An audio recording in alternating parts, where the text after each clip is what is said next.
Go ahead and call the order at 6:03.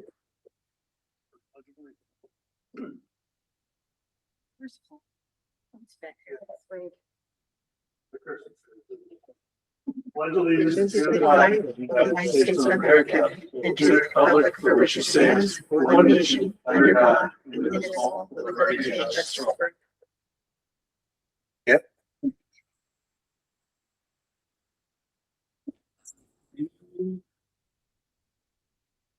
We do have a couple changes to the agenda.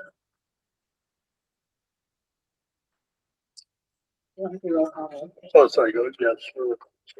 Patty Drew here, TJ Heacox, Here. Mike Womack, Jan Sonner here. And Are you able to hear us, Mike? We can't hear you. Okay.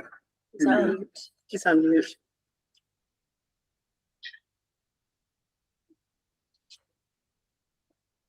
Okay, we are going to add the resignation from our music teacher to our consent agenda. Bobby Sterling. And we do have, what was the other? 3.5 on that transportation. 3.5 and 3.6 for transportation contract.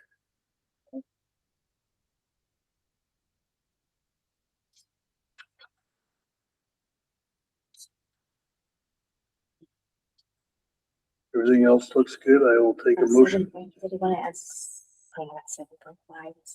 Oh, sorry. Yeah, we do need to also add 7.5. We're going to have music program discussion, and 7.6 executive order 26-06 OAR 581-022-2323. Both will be tentative action plan. And we are going to remove 12.0 for executive session.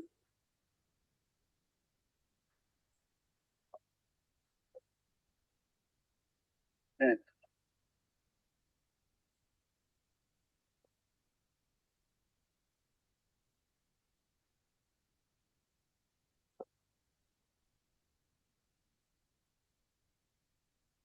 if we are good with that, I will take a motion to approve changes to the consent agenda. I'll make a motion to approve the consent agenda with the changes that were noted. Any further discussion? I'll second that motion. Patty Drew? Yes. TJ Heacox? Yes. Mike Womack? Jan Sonner? Yes. I don't know if we need him to be unmuted so he can. Should be. Yeah, we should. You need to be able to hear. Unless Lee says, I saw his lips now. Well, I mean, questionable. You want to mute Mike? Space bar?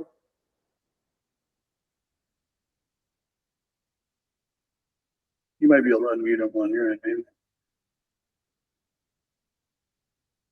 No. Could you give us a thumbs up or thumbs down? We'll go with, Oops. we need a verbal, okay. Do we have anybody signed up for public comment? Okay.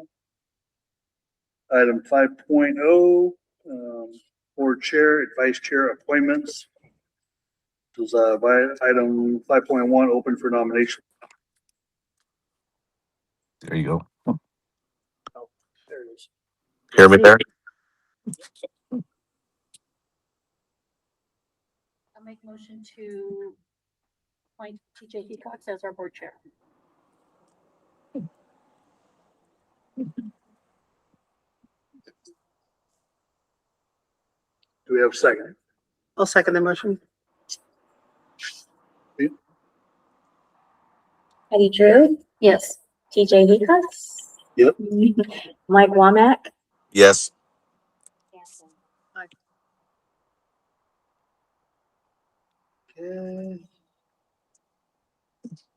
We have the office for this. It's in there. There's one for you and one for who's ever gonna. We do it both together. And Yeah, then- versus. Okay, that'll bring us to both of our vice chair.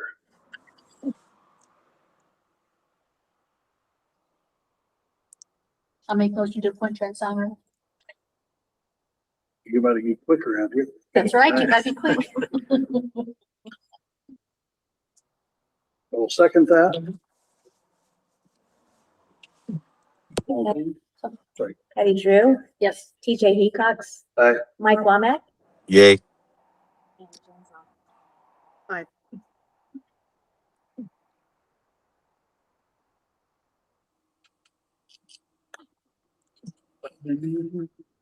Because I'm sitting here. There's two copies, one for the person. Okay. And you want to come up here? I will, right. I will do you and then you can do me. Sure. Cool. All right. Do we do you first? sir? Sure, I don't care.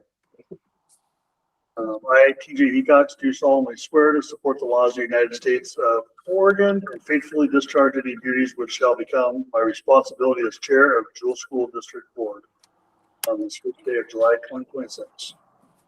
I, Jan Songer, do solemnly swear to support the laws of the United States and of the state of Oregon and faithfully discharge any duties which shall become my responsibility as vice chair of the Jewel School District Board on this first day of July 2026. Thank you. Congratulations.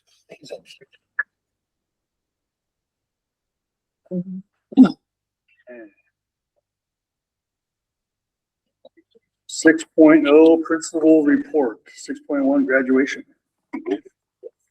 I just made kind of one report for graduation and did the activities, so I'll just be that one together. But so with my first year at Jewel Kusu close, I've had the opportunity to experience many of the traditions that make the school and community so special.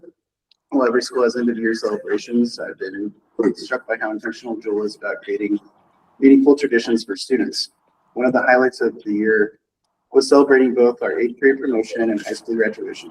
It was an honor to recognize these important milestones alongside our students and their families. Watching our 8th graders prepare for the transition into high school and celebrating the accomplishments of our graduating seniors was a reminder of what makes a K-12 school so unique. We have the privilege of watching students grow for many years, and these ceremonies beautifully celebrate that journey. Our end of year field days are great examples of these traditions. The elementary field day was filled with excitement as students rotated through activities including chalk art, giant Jenga, a water balloon toss, parachute games, and face painting, and much more. Our maintenance team grilled hamburgers and hot dogs while students enjoyed snacks and spent the day simply being kids. Seeing the smiles, laughter, and encouragement shared throughout the day was a wonderful reminder that learning communities are built just as much through moments of joy as they are through academics. Our Meeting High School Field Day had its own unique energy with students participating in tie-dye, face painting, a slip and slide, water balloon fights, and a splash pad. The atmosphere was relaxed, fun, and full of school spirit as students celebrated the end of another school year together. One tradition that especially stood out to me was the way the day concluded. As the buses prepare to leave for the summer, they make a few laps around the parking lot while students and staff wave goodbye. It may seem like a simple tradition, but it perfectly captures the close-knit culture of Jewel. Experiencing that for the first time was something I'll remember for a very long time. And then as I reflect on my first year, I want to thank the staff for the incredible work they put into making those traditions possible. It's like those require significant planning and teamwork, and they don't happen without dedicated people who care deeply about our students.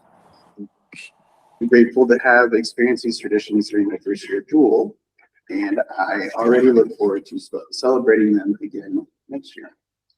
So that's my first little bit. And then, well, I get to say this probably. It's the Swiss data report.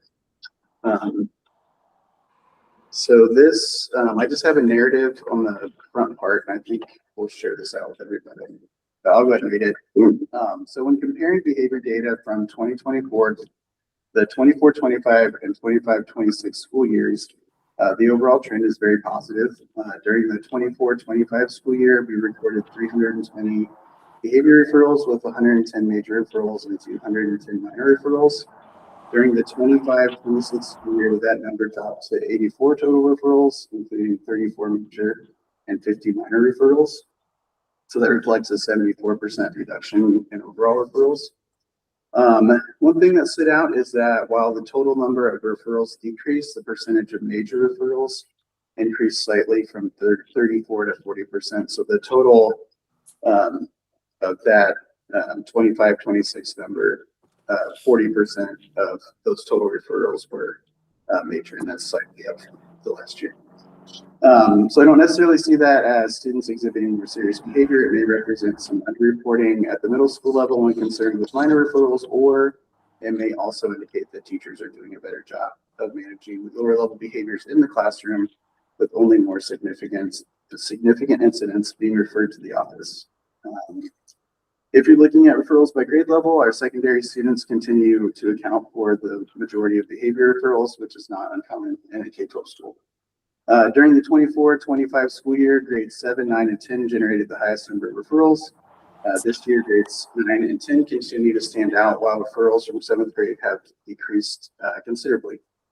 There's a small increase in kindergarten referrals, although with numbers as small as we have, that could also just reflect more consistent documentation and maybe not necessarily significant change in student behavior. The types of behaviors we're seeing have remained fairly consistent from year to year. Tardiness continues to be the most common referral, followed by inappropriate language, defiance, and classroom disruption, which again is what you would see at most schools. That's pretty typical.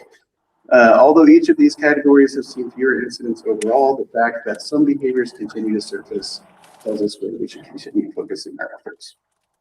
Location data tells a similar story. The majority of referrals continue to originate in classrooms, with the school bus being the second most common location. And you can kind of see that in the data, like the younger the kids are, the more likely the referral is to be a bus situation than a classroom situation. So you can kind of see it that way too. All other areas account for a much smaller number of incidents. This reinforces the importance of supporting strong classroom management practices, maintaining student engagement, and continuing to partner with transportation staff around behavior expectations. Overall, I am encouraged by the direction the data is heading, and we're seeing substantially fewer behavior referrals while maintaining consistent expectations for students. At the same time, the data reminds us that there's still work to do, particularly around reducing tardiness and providing additional supports for our high school students, especially in grades 9 and 10. And as we continue to refine our behavior systems, I expect that these areas to remain a focus so we can build on the progress that we've made. That's my report. And then I just put a bunch of, so this data right here is pulled directly from our Swiss system that we use. And so at the beginning, it's all the 24, 25 numbers. And then as you go on, you'll see the 25, 26 numbers, and they're broken up into elementary being K5, and then middle being 6 through 8, and then school being through 12. So yeah, if you get bored, you can look at all those graphs and stuff if you want. I have a question. On your tardiness, it's 99.99% of kids come on the bus. Is it just because they're playing around in the hall and don't go to class? Or what are these kids doing to be tardy when they're already? A lot of them are going to be targeted first period high schoolers that are driving. So are those kids that are coming not on the bus, they're driving themselves? Most of the time. There are a few tardies in the day, but not many.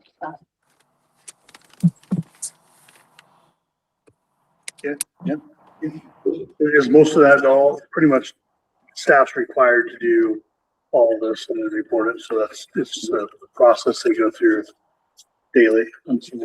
Yeah, And then I guess, and part of the numbers going down too might also just be kind of the difference between a minor and a major offense, and then you know, some of that's gonna be a judgment call. So like from year to year, that might change based off of staffing and stuff. So, yeah.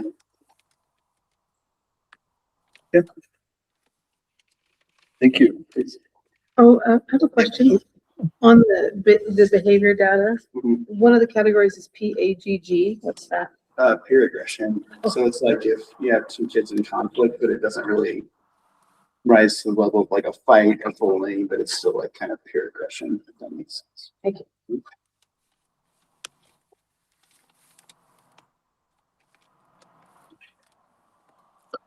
You're good. Item 7, new business. We have 7.1 policy update review. First reading. Okay, so this reading, I'm gonna ask you, I mean, preferably unless we've got quite a few questions, which is fine. And I'll ask you. Because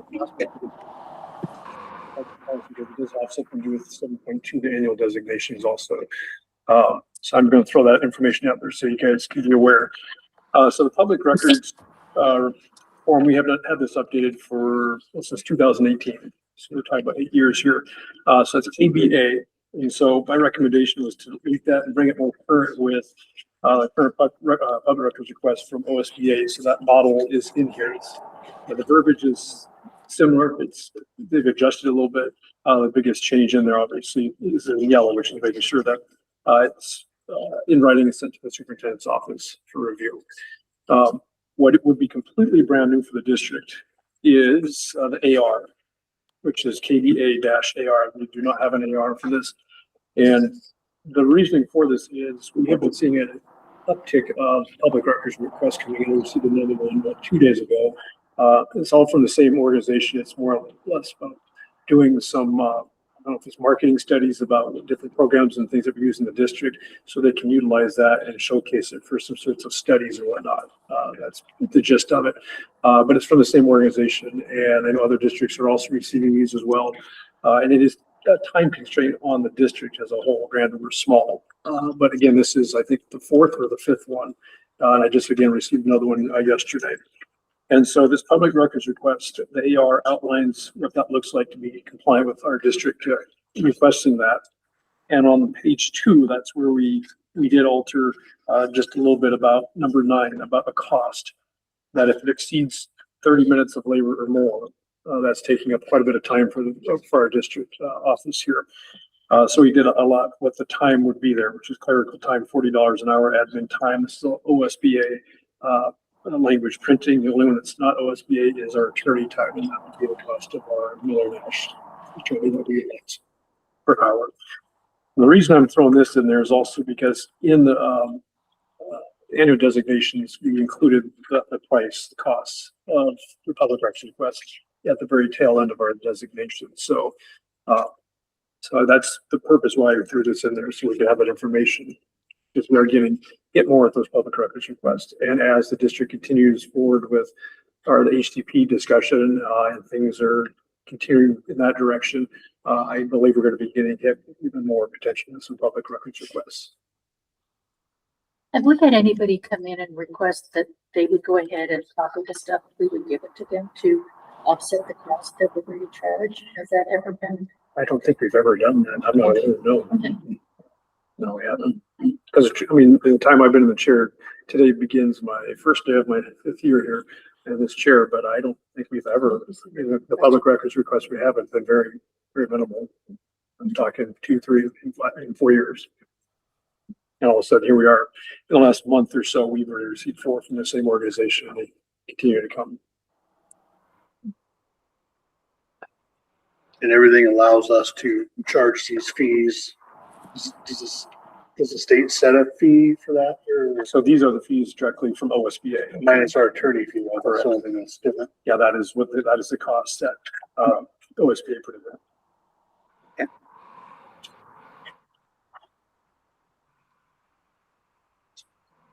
And then with the review guys, you see them first, essentially, right? Correct. So that's, is there discretion there, I guess, if it's a request that's reasonable and takes an hour, but it's a reasonable request that's not gonna get a charge, or is there gonna be a set charge of anything that's over that half hour time? To be honest with you, I don't know how much time it takes with the ones we've been submitting. I know I passed it over. We have a secretary here, but I don't know how much time it actually. Pretty time consuming. I haven't done any of those. Oh, And maybe that's our fiscal assistant. I don't, Yes, okay. sounds like not much time. I don't think it really does. I'm thinking. Right. You know, in the future, if we start It having. depends on what they're asking for. I Correct, mean, they right. could be asking for, hours and hours and hours of stuff, or they could be asking for the teeny thing. And we may never implement this because like you said, it may not hit that 30-minute mark, but throw it in there. Again, we are entering territory we've never entered also with HCP and whatnot. And I don't know where this is all going to yield in the next year. I think a lot of these companies just throw these out there, and we're required to respond to them. And so other districts are responding with, yes, but here's our fee schedule, let us know if you want us to proceed. And most of the time they're not. So, I mean, it's just, like it's a big, and then it's also like, should we send this information to them? And so that's why we have the attorney's fees on there in case they need to review it. And it's not like every time, we would send it to the attorney, but if we needed to send it to the attorney to review. I Or guess, if, yeah, I mean, that makes sense to me. And the companies don't know how much time we're spending on these. Yeah. They don't. If we involve the attorney and the attorney's like, no, that's completely fine. They're still billing us for asking them. We don't pass that bill on to the person if it's Right. legitimate time, right? so I have Yeah, other well- business managers that I know that have kind of a template that they send out, that just says, yes, we can proceed. Here is please let us know if you'd like to continue. This is our estimated, this is what we estimate our time to be. Right. And then send that out to them. And And I was, most of the time they don't hear back because they are just marketing, companies or something a lot of the time. Right. But this would also, That's horrible. I mean, I would think for small organizations to have to comply to that. right. But this also kind of, gives us a guideline for, any other, just so it's in policy and it's, and I will say we have utilized our legal for response for HCP in the last year or so. And then we would use Miller Nash on this. Okay. Yeah, where to go that, yeah. Yeah, I don't have any questions. But to me, it's, Well, if you want to make a motion, I'm ready to. Mike, do you have any input? No, I'm fine with it, really. Should be that way.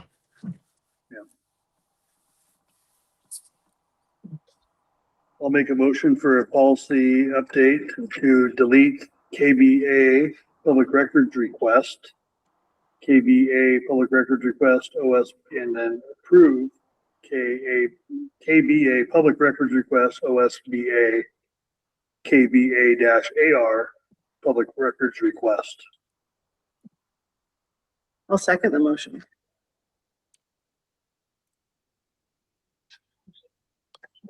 did you say something? What was that? Did you say something in between that? Just, we'll take a vote. Okay. Patty Drew, Yes. TJ Heacox. Yes. Mike Womack, Yes. Dan Songer. Yes. Okay, that brings us to item 7.2, annual designations. I just wanted to note on the designations for the breakfast and lunch prices for adults or other, I guess it was adults or people who are, not eligible for the community eligibility program, I guess. There were other students that came in for whatever reason, but anyway, the breakfast and the lunch prices, we have to, make sure that our lunch prices that we're charging for adults, are the, commodity rate plus our reimbursement rate plus the certified menu rate. So they actually do not release those rates until later in July or August. But last year it ended up being for lunch was $5.16 per that we needed to charge, and we charged $5.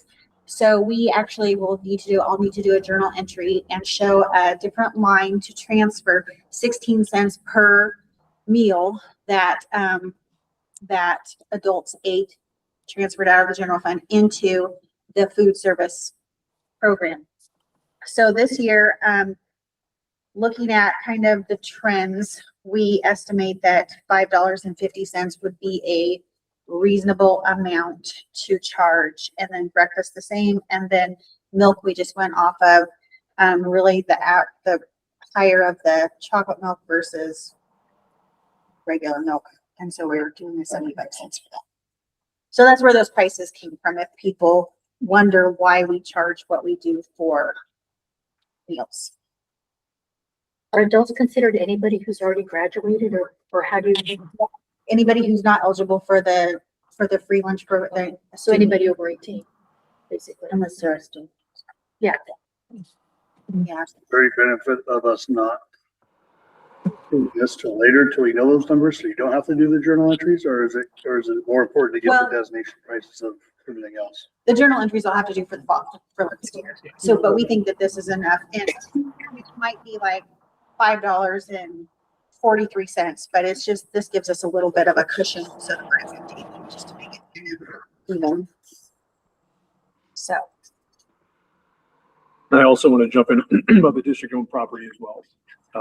We are working with a property management company, and so that's been settled in place. And so that's the pricing is still the same. But as I mentioned before with the board, when we first went down this road, I would like to, present some sort of numbers with you about potentially increasing that amount to help pay for that property management to some degree here. So that is a discussion I'll be entering with Loom. There is a time period, I believe it's 6 months, notice to our residents that they have to have before we're allowed to make that adjustment. So that's why the numbers are the same here. I haven't forgotten about that. But that will be coming to you fairly soon here.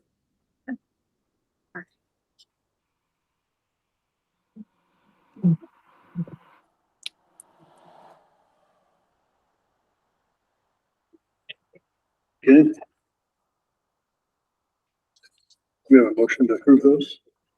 So we have to do the whole thing at the same time, I think you can make the motion as presented, as presented. or do we have to read it? I know in years past we have, I know we have. Read it, okay. We have, yeah. He's pretty good at that.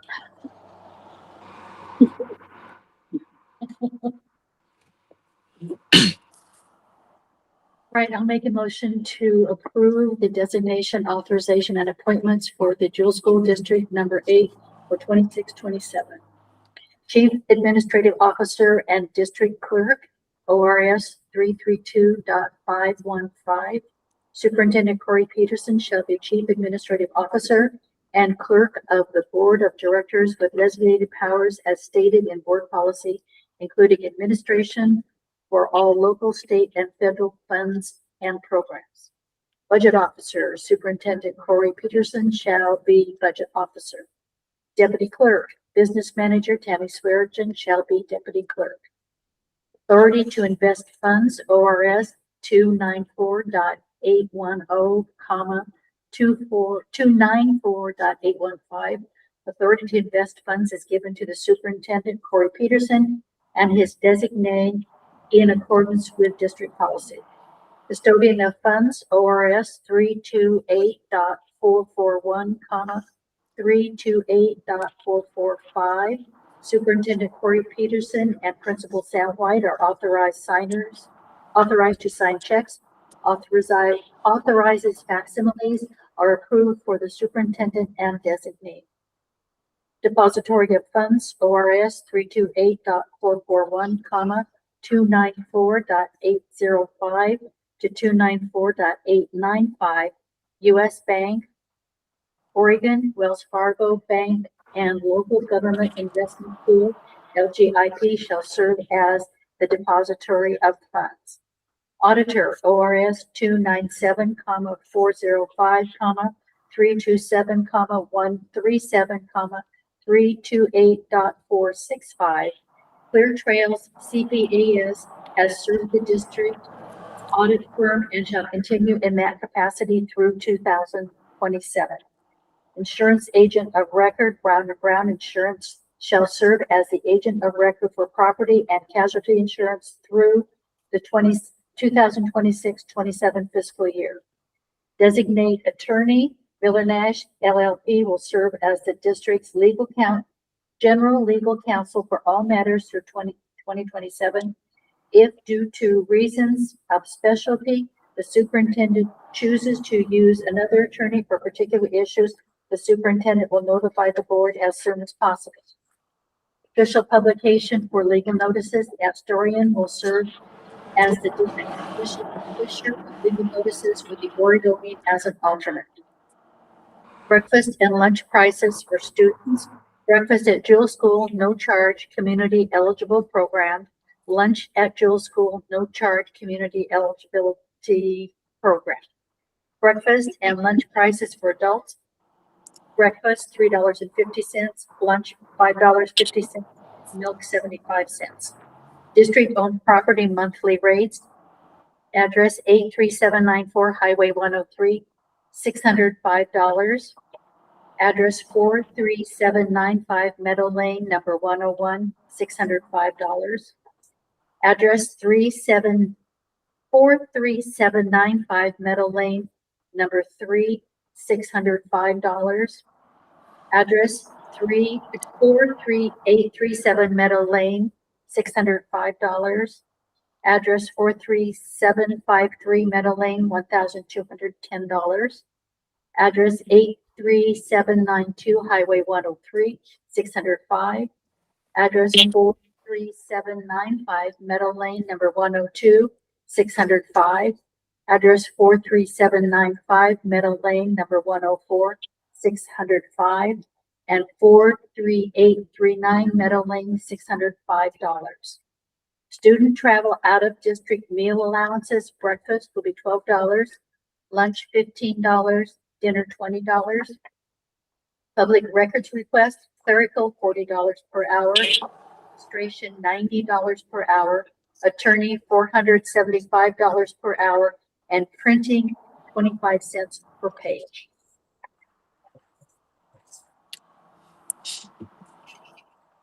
I'll second that. Any more discussion? Katie Drew, Yes. TJ Leacox, Yes. Mike Womack, Yes. Dan Songer. Yes. Good job, Patty. You can drink after that one. 7.3, board work sessions, schedule of dates.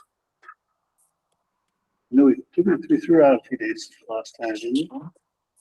I don't think so. I think we just talked about Oh, it maybe. and how, how many we were gonna do, when we were gonna do it and all that kind of stuff. I don't think you did any kind of date. In August, some of them mentioned August. So, was the first And my one. suggestion, just with all the other nonprofit boards I'm a part of, usually we just, if we're starting off, usually just have one date and then we just go from that point forward. And my thought was August would be a good time to at least get the initial started and plan before the year begins.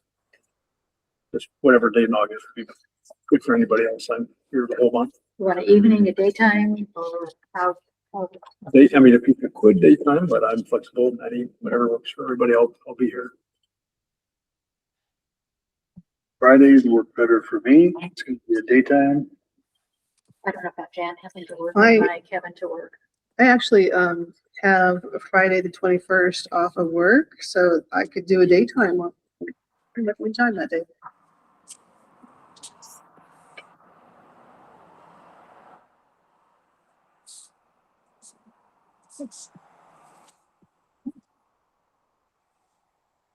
How are you about these dates, Mike? Said August. We're looking at Friday the 21st. I can't do that one. Mhm. If you want a Friday, the 7th, the 28th.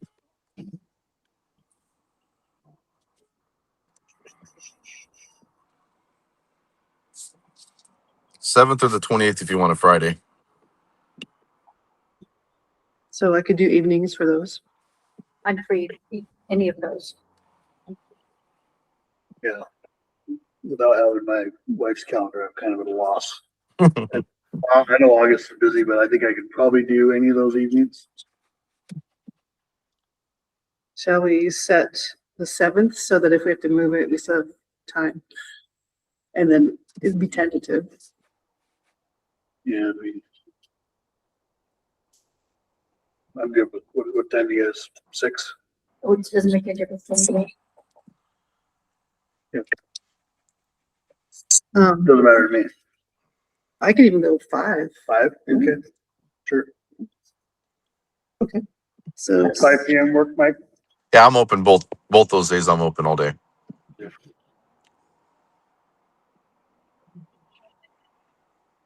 So we're gonna do 5 o'clock.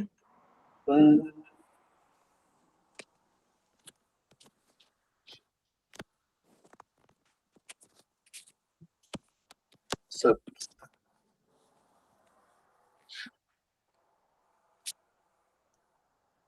We'll schedule an hour and then I guess we'll see. I also believe we have to get public notice out there about what's gonna be on that as well. So Right. Just like our agenda, so. we'll make sure we get that out there in time.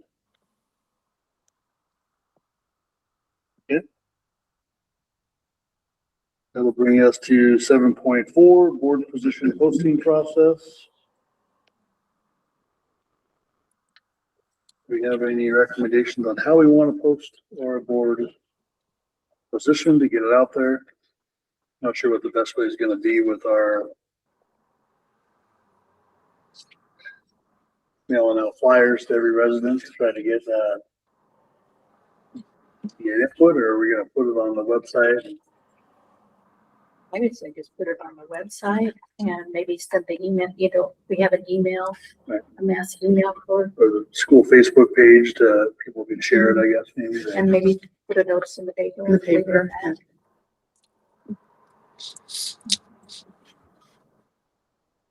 With all that. Is there a specific time frame at all, or? Just looking at some of the documents, you're like 4 weeks is a potential, but again, I don't know how long you guys want that open. Yeah, I would say if we can get it out in the next week or two and run it for 4 weeks and then see what we get. So I guess hopefully maybe potentially by our next, well, we wouldn't have it by our next board to do that. If we have some people in this. So our next board meeting is the 17th. 1, 2, 3, that's just barely be 4 weeks. I think. Yeah, that'd be.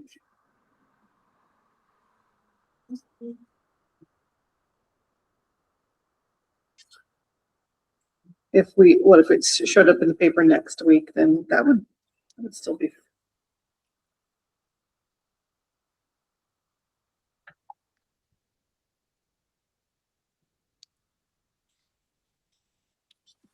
Yes. There might be some discussion during our work session if we have applicants in there Yeah, at that point too. that's So true. it's something we can throw on our work session agenda. So we're gonna posting out next week, And then, we'll keep it open for 4 weeks. yeah, I'd just say that we hope maybe close it a little bit early then. Does it have to be 4 weeks? I don't believe it has to be any Just- timeframe, right? So. What is the paper charge? Is it, do they have kind of a standard, so much money for 3 issues or 4 issues or whatever? Yes, but I don't know what they are. I'm gonna guess it's probably in the 350 range. I'd put it on the website and do the social media stuff. I mean, I honestly think you're gonna get more people out here on the social media and the website. I don't think many people get the Astorian, do they? No, I do. do you? You still get it? They mail it to you? Yeah. By the time Patty gets the paper at home, it'll already be. The 4 weeks would be up. Right on the very day. Is it really? I get mine electronically. I still have a I subscription. It's get hard to both. start a fire with those ones though, so I have to. I get them both. I don't- I get that one. Well, I mean, I do know there's lots of people that like stuff in their mailbox, so That's Phil. yeah, at least one person. Set Yeah. the deadline for our next meeting. Yeah, it'd be nice to have it for the next meeting and then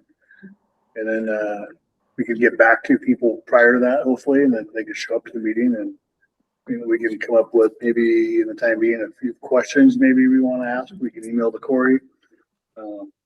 Have a few questions and So, okay, so just make sure I'm clear, a list of individuals who are interested before the August 7th meeting, Mhm. right? Right. Cause it'd be Okay. nice if they could come and we could. Well, August 7th would be, but that'd be only 3 weeks, so it'd be right, so it'd be a week prior to 17th. Oh, for the board meeting. Right, so the 17th would be ideal to have them by the Yes. 17th. I mean, hopefully we have a few by then we can review on the 7th. Okay. Then I also, Or maybe we can come up with questions on the meeting on the 7th as well for the work session. Mhm. I have some guidance also OSBA where we can throw some language online with the online advertisements, of what expectations are, you know, time commitments, all those kind of things about being a board member for a school district.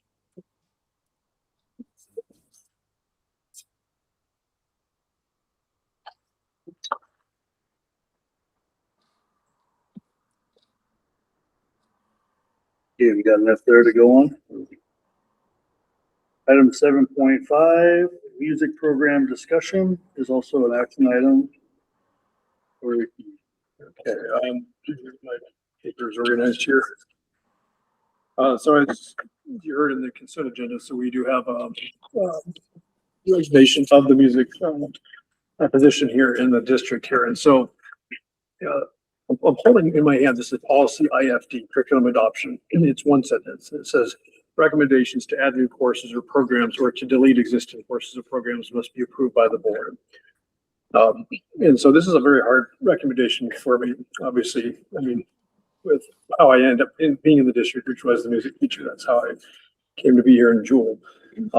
We have gone through three solid school years with three different directors, and every iteration we continue forward the numbers. And I'm literally just talking about student enrollment in that program has continued to shrink and shrink and shrink.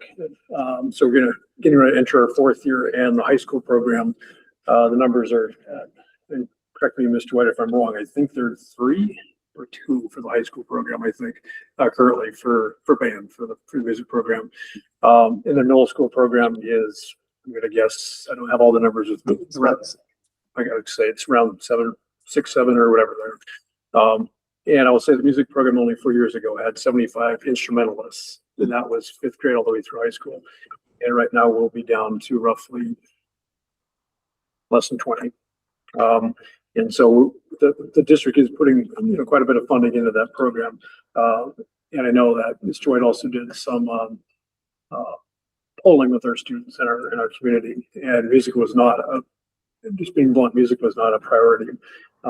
And with the numbers showing for next year not coming in, I'm looking at the board saying, do I open up for another music teacher for a 4th year in a row when you're speaking to someone who built the program in this district 19 years ago and running 3 nonprofits? And that is one of my biggest strengths in my life is music. And I can tell you whether a program is moving forward or not. And I will say with my professional opinion, in that capacity as your superintendent, this program is just, it's limping along. It's not having that bite. So if we were to move forward with another individual coming on board, I'm fearful that we're going to continue to see the same results.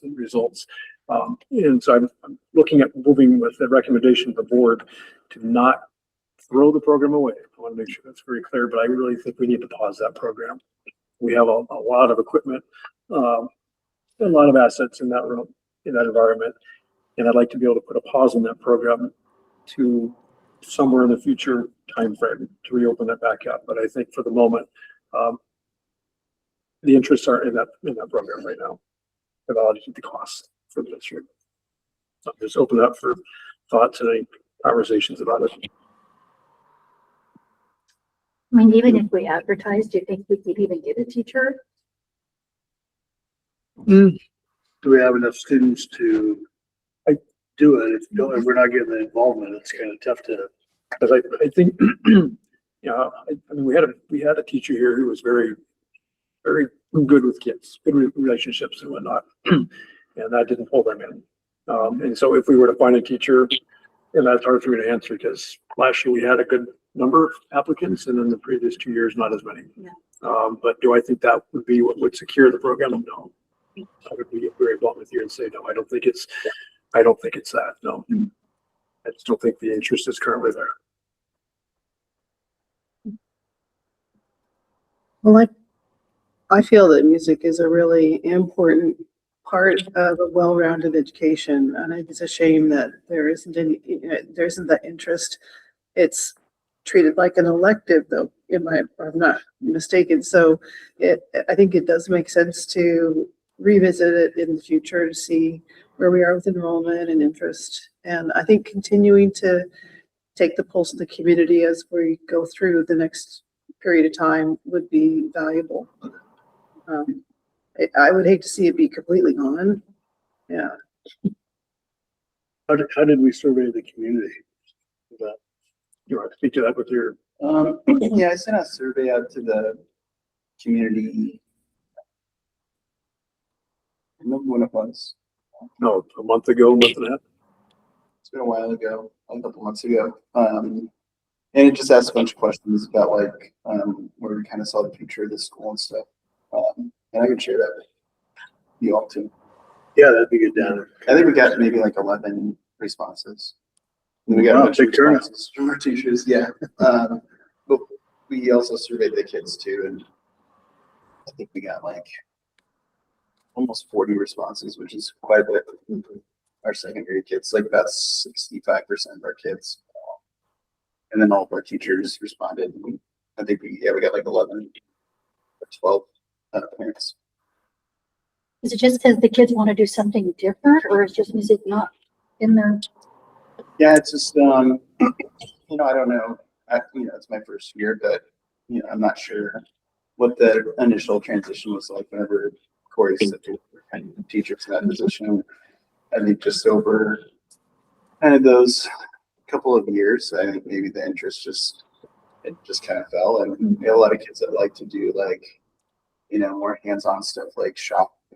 I mean, not to say that music isn't hands-on, but like shop and our ag and construction and I don't know if they would be interested in like, we have a lot of kids who like computer type stuff, so I don't know if they'd be interested in like a technology type thing where they could get credentials and things like that, but there's lots of options for elected teachers. Just because they don't have enough kids to go around for all of the stuff that they're interested in. It seems like we've always been in these cycles of programs where there's technology to airplane building club that would go pretty strong for a few years, and then you lose the numbers. Well, and then it's like a saying in Alaska too, we would always say like, sometimes you just lose a person, you lose a program, unfortunately. I'm gonna say recruitment over the last 2 years has been averaging 1 into high school. That's hard to watch.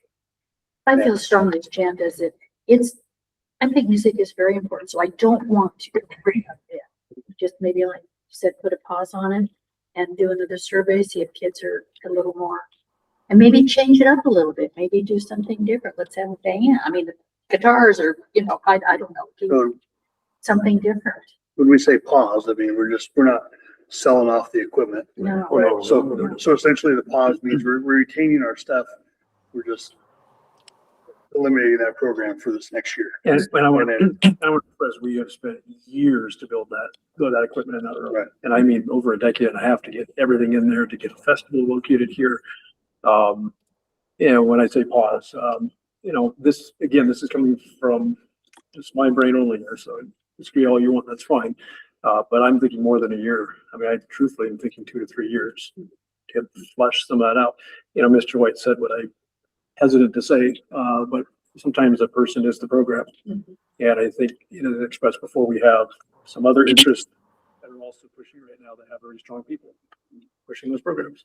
And I'm just gonna try not to do too much of that, but I know how I run that program. And I know the impact that I have on those kids when I was teaching. So that first year was new for them, and they're testing those waters, and year 2 was further testing. And it was a challenge for our teachers, because it was challenging for the kids. It was a hard transition. So it sounds like we're all on board with pausing the program. Okay. Okay. Yeah. Mike, do you have any input? No, it's just like all our other sports. I mean, we don't have the turnouts, and right now we don't have this. We've had, I won't say not the negative. This last teacher was very good. I wish we could just not accept a resignation. But the other ones didn't help us at all. So I don't have a problem pausing things. I don't want to get rid of the program, like you say. I do think we should hold off, especially after what we've already done with our staff.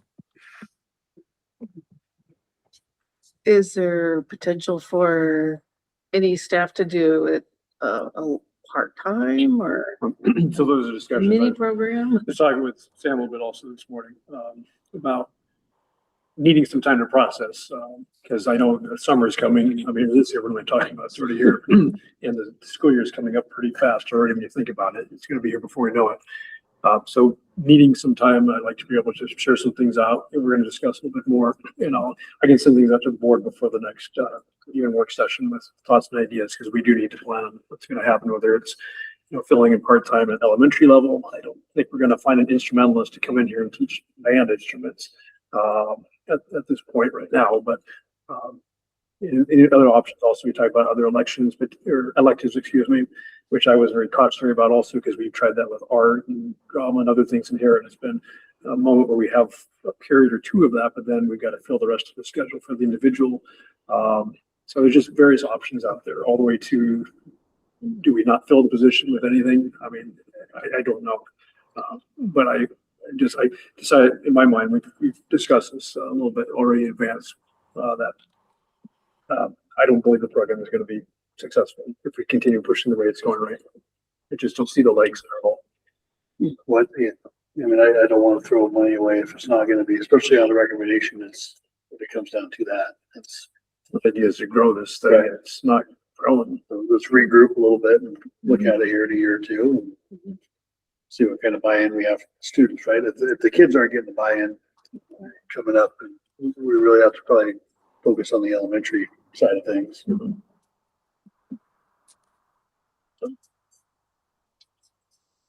I'll make a motion to pause the music program. That's the verbiage that I need. I'll second. Second. Roll call vote? Patty Drew, TJ Hecox, Yes. Mike Womack, Yes. Dan Songer. Yes. Okay, item 7.6, the executive order 26-06. I think everybody's been kind of brought up to speed before you can. So this, I mean, this has been, it's a little bit of a challenge to explain, so I'll do my best here. I know we've talked with you guys as a board about the governor's executive order, is it here, 2606 and OAR 581-022-2323 about preserving student instructional time.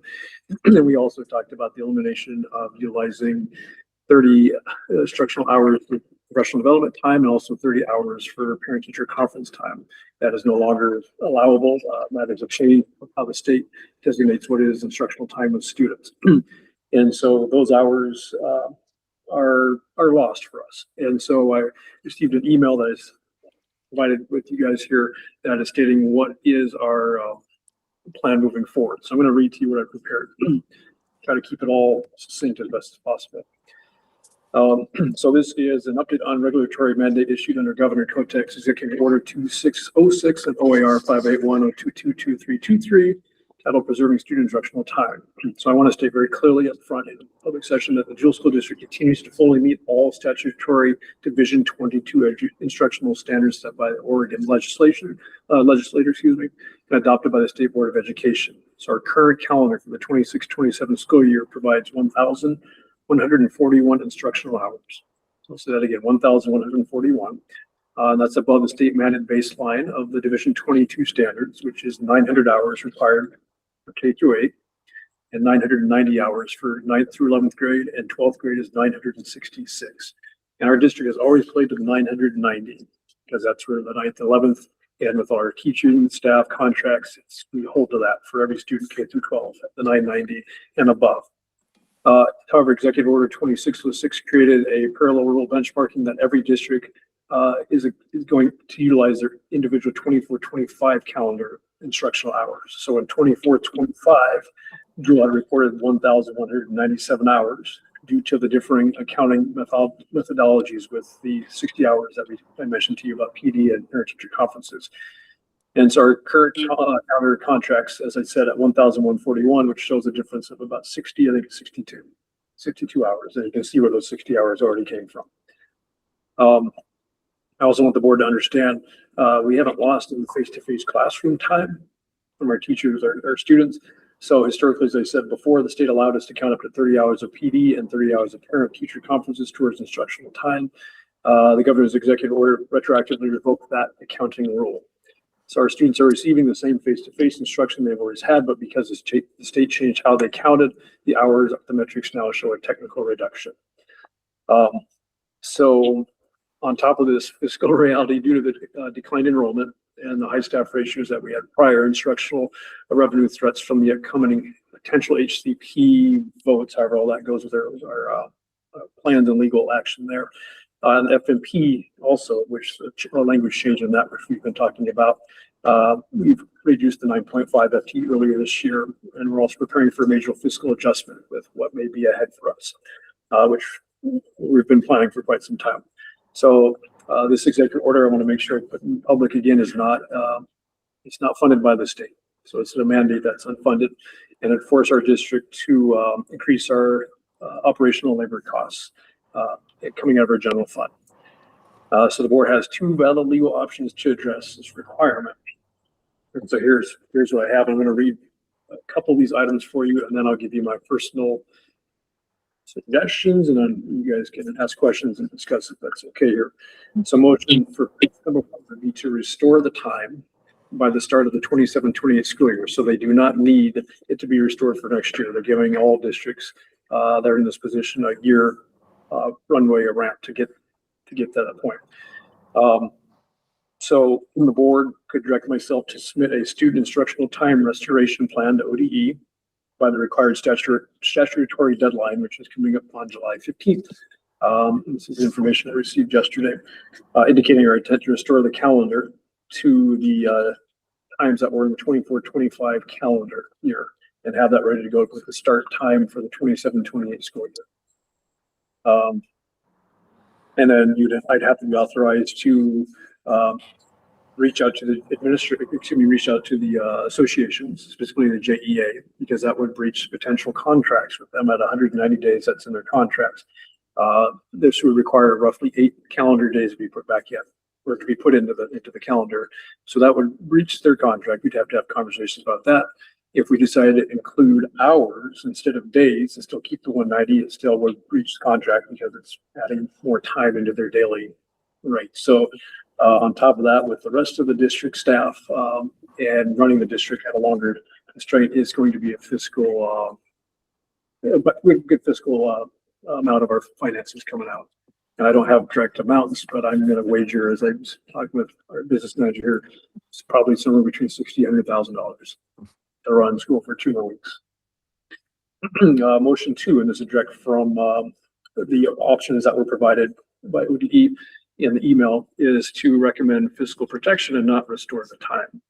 So the school board could also exercise its authority under OER 581.022.2323, which is what I referenced before, to maintain our current instructional calendar footprint of 1,141 hours for the subsequent school years. And then you could direct myself to submit a formal public justification that would have to be turned public, and it would also go through the board minutes and submitted to ODE and also on our webpage justifying why we would be doing so. And if that were the case, this is the language I put together. These are the options I'm just throwing at you. If that was the case, they provided a document that would require board signature on it also. This is what I put if the board had a vision of why overall. So Jewel School District 8 remains entirely compliant with the core statutory instructional time requirements mandated by the Oregon legislature under Division 22 standards. The technical reduction from our historical 25-25 baseline does not represent a loss of face-to-face learning Rather, is the direct result of an administrative shift by the state that disqualified previously approved professional development and parent-teacher conference hours from our reporting totals. So to inject these 60 hours back in our 62 hours back in our calendar would force the district to comply with an entirely unfunded mandate at a time when we're navigating the largest structural decrease in our funding of our district that we've ever experienced.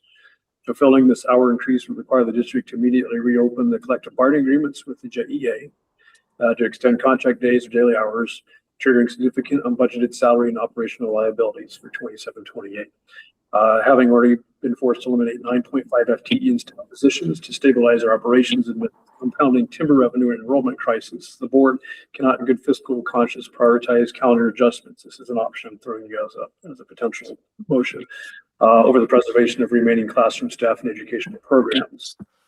And so that's the reason why. Reading further and further into the dialogue and the comments coming through, there will be an executive, I don't know if they call it a work session or something, with the governor in the fall of 2026. Will most likely, through my research, formalize something that will push this out regardless, and formalize as a requirement for all districts to meet these standards regardless. You know, I guess what I'm trying to say is I think this is going to be pushed forward no matter what, down the road. This is my recommendation for me to reach out to ODE with the plan of restructuring for the 27-28 school year. Propose that option to the school board in August, run everything through legal, to see how that would vet with them, and go that route. The challenge in my head is the fiscal component. It potentially will cost the district a decent chunk of money to go that route. I hate to throw this out there because we just talked about PD days. I did look at our PD days for next year, which, assuming they're going to work out that way, we're most likely probably going to push them forward the following year. Those PD days average, I think we have 7, maybe an 8th one in there that would cover our time. So if we eliminate all the PD days, which again is not what wouldn't be wanting that, obviously, for our staff, but that would take up that time and it would not require going back into negotiations. I'm just throwing that's an option that's out there also. But long story short, for me, I do believe that if the board were to stand and say, you know, we are still meeting the same time requirements that we've had, but those 60 hours have been taken away based on how the state of Oregon decide to analyze what's countable minutes for education. We're still doing the same minutes we've always been doing. Will the Oregon Department of Education come back at us? Will our community understand what that aspect is in terms of, are we really taking away more time from our kids? And I'll say, technically, no, we haven't. It just, those 60 hours are gone based off of how they changed the rulings. But my gut tells me it's going to get there anyways in the next year. So that's where I'm at. So my recommendation is to move forward with putting this into place, and providing a plan to the board in August, running everything through legal, and having to reach out to the associations to figure out how we want to maneuver through this, and with various options, all the way to what I said with PD or extending school days, or extending actual time in the calendar for actual full days of school. Is this a governor mandate or is this a legislative? This is the governor. I have the document.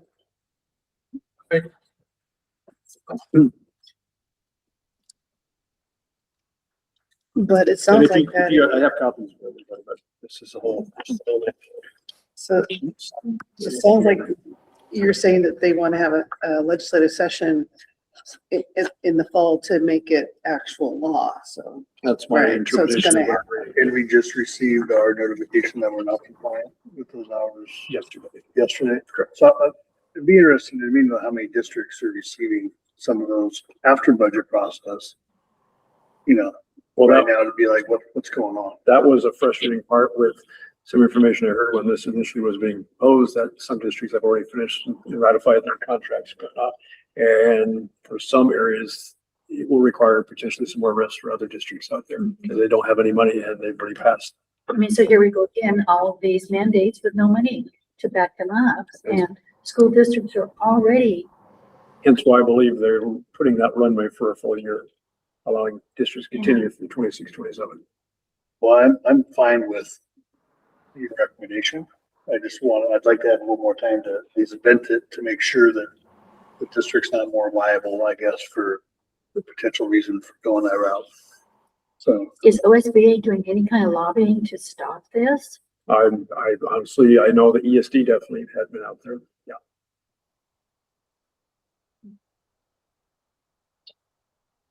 Yeah.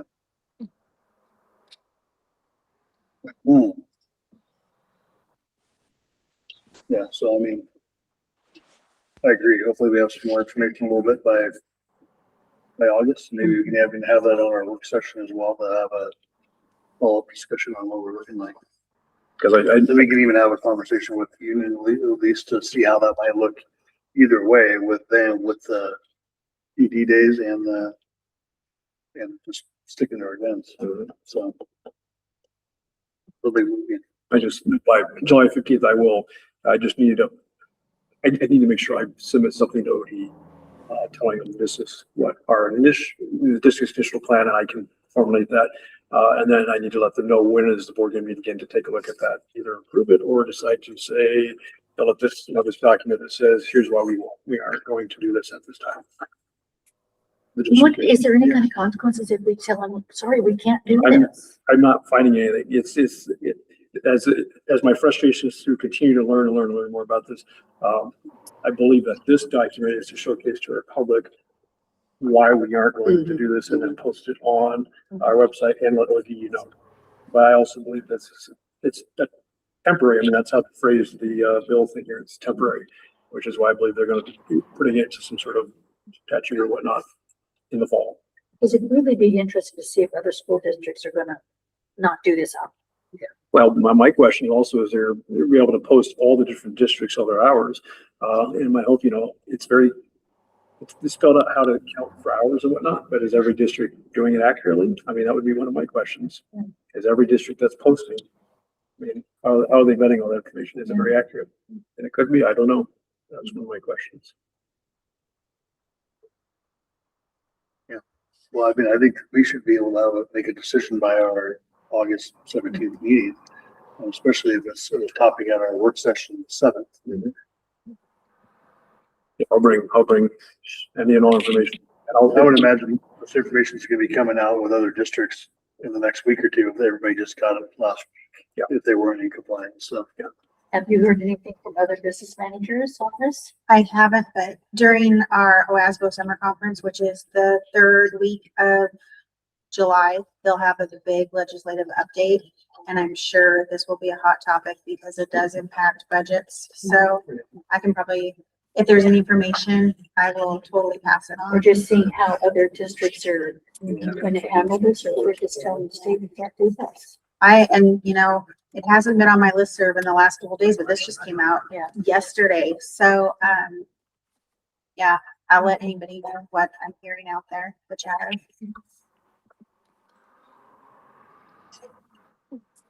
Sorry, Tammy, this is way late, but I just noticed we didn't have any financial stuff in the. No, because I have to wait until I can reconcile bank accounts, and they post those on the 30th of the month. So that would have been today. And there's just no way I could have gotten that all Have you done done that today? today. We'll have, Is that something you could just email out to us? I can do that, or We'll see. or I can save them We'll till see. the next meeting. Either way. Yeah, that's fine. Yeah, that's fine. So 7.6, are we good with that verbiage and? We'll move forward and I'll submit a plan to the state and give them a date when we'll meet as a board and make a determination. You let them know we are having a work session to discuss this again on the 7th. They can provide us some more information on how this looks either way. It'd be great. Maybe give us some money. Yeah. Hold our breath. Well, it's very confusing. I It was is, yeah. trying to read through it today to understand it. It's very. Okay, superintendent report, 8.1, forest management, FMP testimony. I try to keep it brief. So I did attend, the, Attended a crowd for except for water. That might be my. yeah, sorry. We could probably hear, but somebody else on the button over there.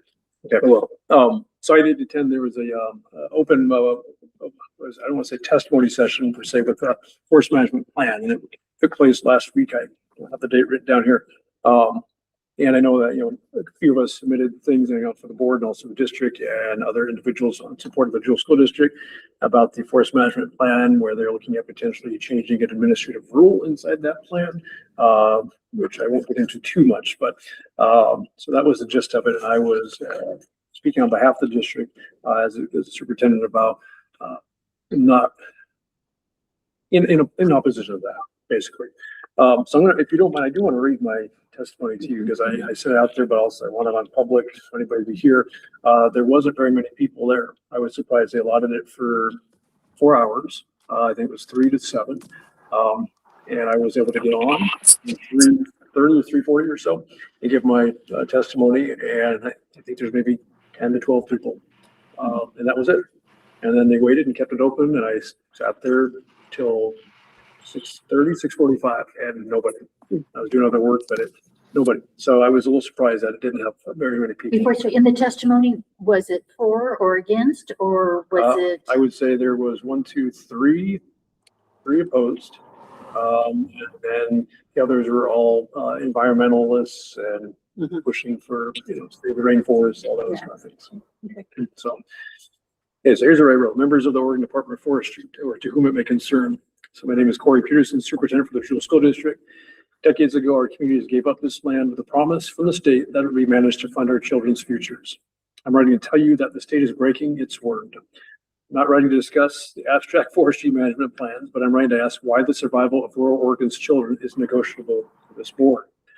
Jewel is a frontier community. We're isolated and we're resilient, and we're also very proud. But right now, we are bleeding.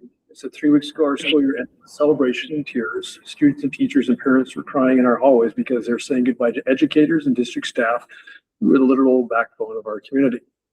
Because of the devastating cuts to timber revenue that we've already experienced under the current state forestry policy, our district was forced to undergo a reduction of force process that eliminated 9.5 FTE. And a large urban district, that's a rounding error, but in Jewel, I said that was 21% of our entire staff, which is nearly a quarter of our staff gone. So these are our role models, mentors, and the vital adults who keep our kids safe, fed, and educated. And overnight, our school culture has been upended, and the continuity that our rural students so desperately need for their mental health, and I put that there very specifically, and development has been shattered. The proposed forest management plan, which intends to lock up more than half of our state's forests, isn't just bad policy, it's morally and ethically bankrupt. The state of Oregon entered into a pact with rural counties decades ago. And we gave you land, you promised to manage it sustainably so we could fund our roads and our schools. And by deliberately choosing to choke off revenue to pursue an ideological agenda, you're breaking that promise. You're actively choosing to bankrupt an agency, and in doing so, you're choosing to abandon the children of rural Oregon. Our financial future looks bleak. If this new FMP passes, the state school fund will not be enough to save us. We will be forced to take even more drastic, devastating actions just to keep our doors open. And if the Jewel School District cannot survive this, what happens to our families? Said, look at a map. Our nearest neighboring districts, Astoria, Warrenton, Hillsborough, Seaside, and Vernonia, are 45 minutes to an hour long away. And these are windy, dangerous logging roads. And so I said, expecting a 6-year-old child to commute 2 hours a day on those roads is an impossibility. Forcing families to relocate because their local school is starved to death by the state is a hardship they cannot afford, and one they should never have to hear or even have to bear on their own. Our student population is already shrinking as families see the writing on the wall and staff exit. And I said, I want to make sure something's very clear to the board. We are not going quietly, and as a district, we stand unified in our resolve to fight this decision because we refuse to let our children's future be a collateral damage to this policy. And then the last part was cut off of my thing here.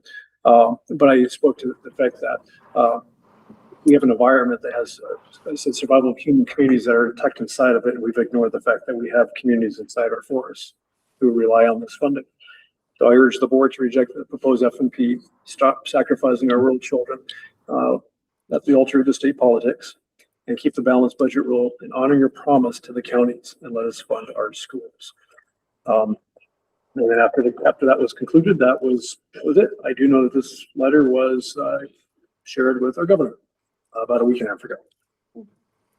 So I know that, but I won't go into anything more than that, but I do know that she had a chance to read that letter for our district, So,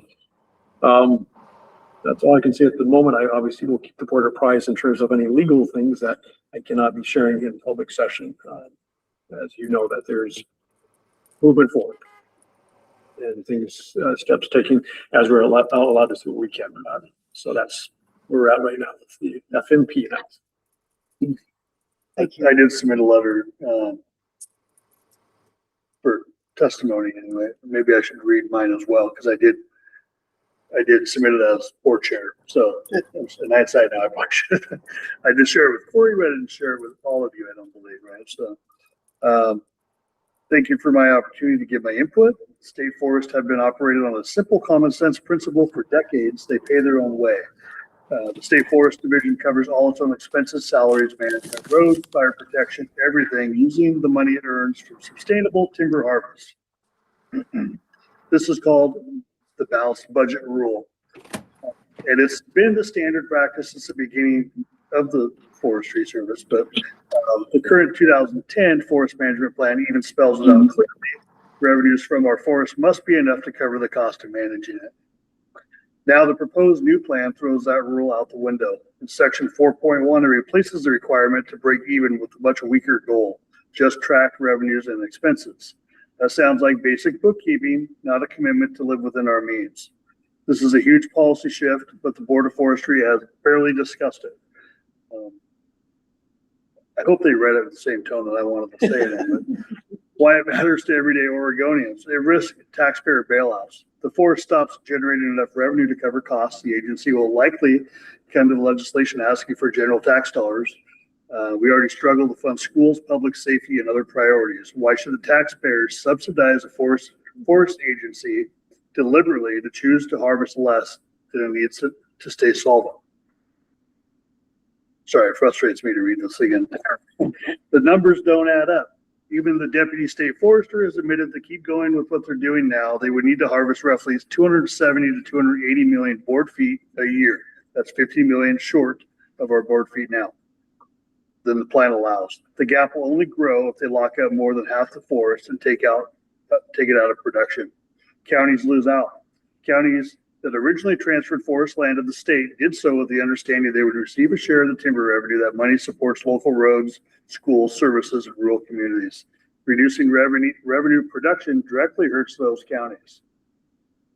Legal problems. This isn't just bad policy. It's likely illegal under the existing court ruling of the 1986 Tillamook County versus Board of Forestry case. The Oregon Supreme Court ruled the state cannot swap productive forest lands that generates revenues for counties for non-productive uses like parks. The counties have protected interest in those revenues. The proposed plan sets aside more than 50% of the forest with no legal requirements to do so. That is one of the largest conservation commitments in state history, but it becomes a direct expense of the revenue producing land. If swapping some land for parks violated the rule in 1986, locking up over half the working forest almost certainly does as well. This plan is headed for a court challenge, which will waste time and money while creating uncertainty. Common sense recommendation. We should keep our balanced budget rule. It served Oregon for generations. It forces responsible management. It keeps rural county budgets. It keeps forests from being drained on state taxpayers.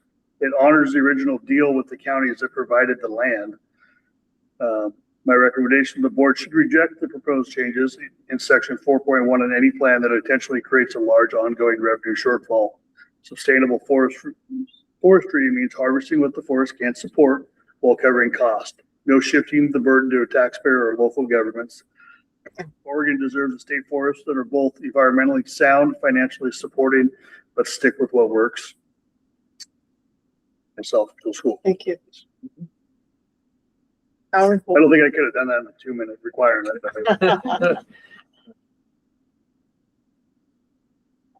Okay, hopefully they listen. Let's see. No, It's just the blatant disregard it's very frustrating. Yeah, every time that they can do what they want no matter what is in Yeah, policy. who comes up with these things? I mean, that's really what, but you know, in an in-person room where you can ask who's coming, whose idea is this to Yeah. bankrupt a system that pays for itself? It just seems so obscure that why are we here? And And then, to basically do stuff that they know is against the law, for against contracts or Their own agreements that rules. have already been. and they've been going bankrupt out of that. Yeah. Let's I just mean, change the our last own 4 years. rules. Last 4 years. Yeah. And I just don't understand how we can do this. Mm-hmm. Obviously, they're doing it because nobody's called them on to do it. But it's a breach of contract right there. The AR, that's law. Yeah. I don't know. I could say some structure. Okay, 9.0 audience clarifications. Anybody online?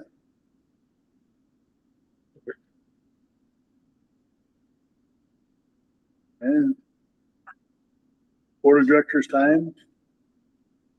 How do you Are we gonna do the? go? By the way, Did we move it? Or items for future meeting. But the superintendent report out. Oh, we do, yeah. So I guess we should. Our superintendent report after evaluation, I'll read the summary report that we have. Well, I read this before I read all the other stuff. This is Corey's evaluation.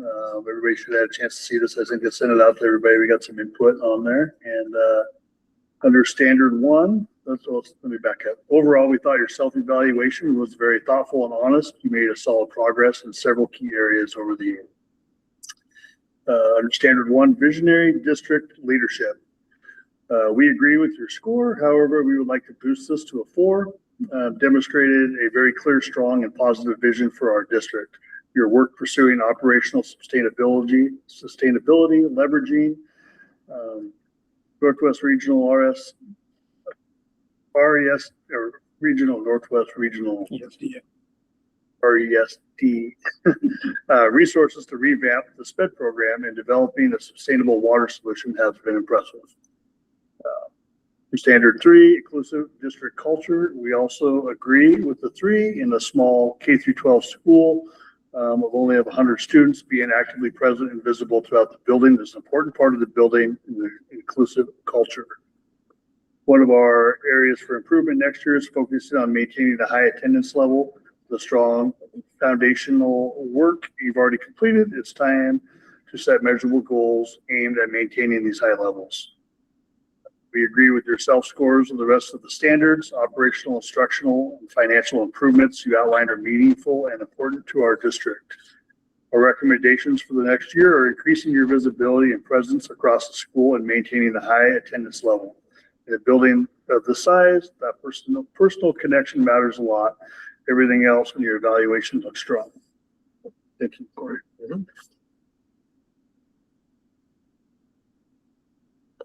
Okay, now we'll go to board of directors time. But I don't have very much, just another year.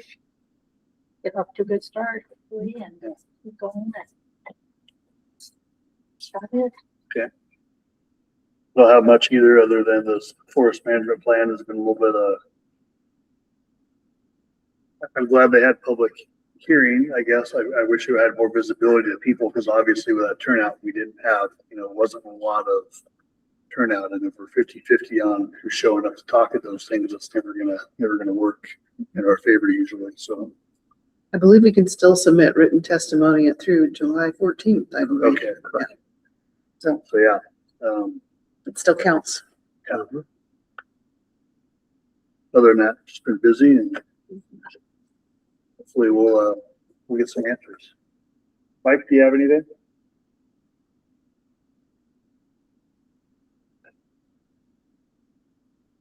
Was he muted? I think you're muted there, Mike. I don't know if you can unmute. Might not be safe. There you go. No, I don't have anything to add on. Okay. All right, thank you. Thank you. Director Thorne? I appreciate you, TJ. I'm happy that you're gonna remain as the board chair. You bring a lot to it, and Considering the headwinds we're facing on, with the executive order, our, school hours and potentially renegotiating everything and the impact of the budget, I just want to encourage you, Corey. You're doing fabulous. You're putting everything you have into it. I definitely see the hard work and I know it's going to pay off. I really do. Thank you. Okay, thank you guys. Items for a future meeting, we have board superintendent operating agreement review in August. Is that something we want to throw on a work section as well? Is there any Yeah, we can. discussion stuff? Yeah, we can do that. That makes sense. Yep. No, if that's the case, we are ready to take a motion to adjourn. Make a motion to adjourn. 7:28. We have a second? I'll second that. Roll call vote? Patty Drew, Yes. TJ Heacock. Yes. Mike Womack, Yes. thank you, and Jan Songer. Yes. All right, thank you guys. See you August 7th.